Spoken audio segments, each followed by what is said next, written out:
11-ші сұрақ. Бірінші шеңбердің радиусы 15 см, ал екіншінің радиусы 6 см-ге аз.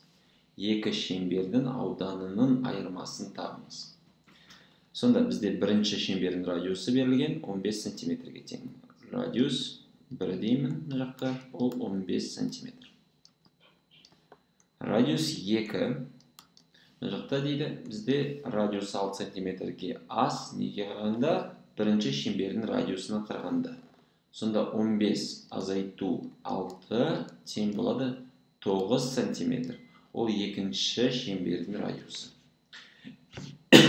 Енді шеңбердің радиусы дегеніміз, мысалы міне шеңбер болса, ортасынан дейін бір шетке дейін қашықтықты біз радиус деп атаймыз.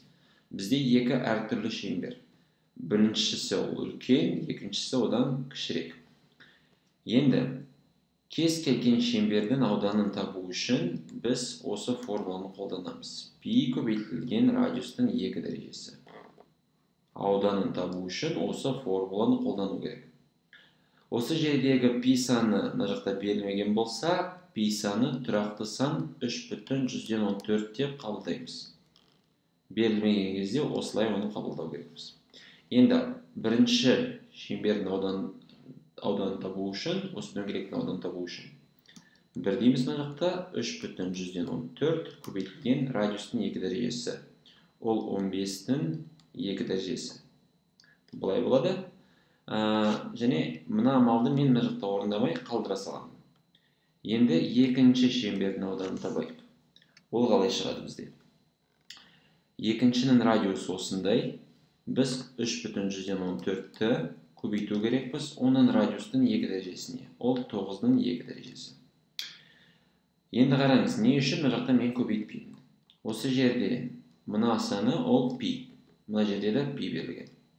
Мен мынаны бір-біріне көбейтемін. 15-дің 2 дәрежесі ол 225, 9-ның 2 дәрежесі ол 81.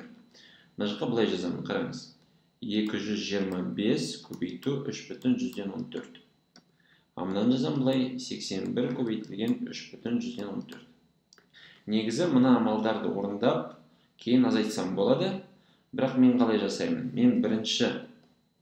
Мен осы үлкен шеңбердің ауданынан, кіші шеңбердің ауданын бірден азайтуға тырысам мына сандармен. Енді 225 көбейту 3,14 азайтылған 81 көбейтілген 3,14. Бұлай азайтамын. Көбейтпеймін оларды. Енді қараңыз, мына жерде бізде ұқсас ортақ көбейткіш бар. 3,14.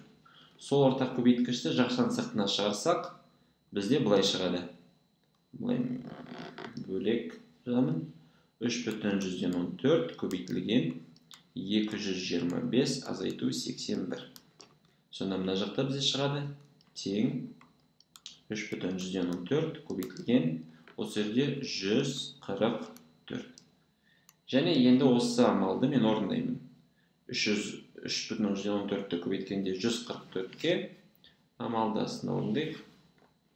3,14 көбейтілген 144. 4-ті 4-ке бізде 16, 6 жазамыз бір ойда. Мынау 4 бірге 4, бір ойда 5, 4 3-ке 12. Мына жерде дәл солай жазамыз мына жаққа 5, 2, 1 деп. Өткен 4-тік көбейтік мына жақта қайталанады. Және енді 1-ді көбейтеміз. 1 көбейту 4 ол 4. Мына жерге 1, мына жерге 3. Сонда осы сандарды бір-біріне қосамыз. 6, мына жерге 1, бір ойда. 11, бір ойда 12, 2 жазамыз бір ойда. 4, бір ойда 5, және мына жерде 4. Осындай жауап шықты. Мына жерде көбейткен сандардың ішінде бірінші санда өтірден кейін 2 сан бар. Сонда жауабында да 2 сан болу керек, 2 цифра болу керек өтірден кейін.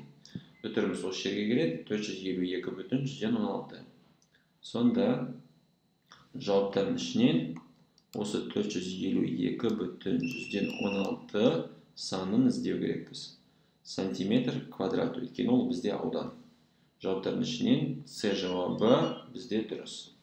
Қараңыз, мына жақта қалай басқаша жасауға болатын еді? Мына бірінші дөңгелектің ауданын табасыңдар, екінші дөңгелектің ауданын табасыңдар, одан кейін оларды жай азайтасыңдар, дәл салсан шығады. Мен мына жақта осы жақшаның сыртына қалай шығаруды да көрсеттім. Міне, осылай да шығаруға болады. Жауаптардың ішінен С жауабы дұрыс.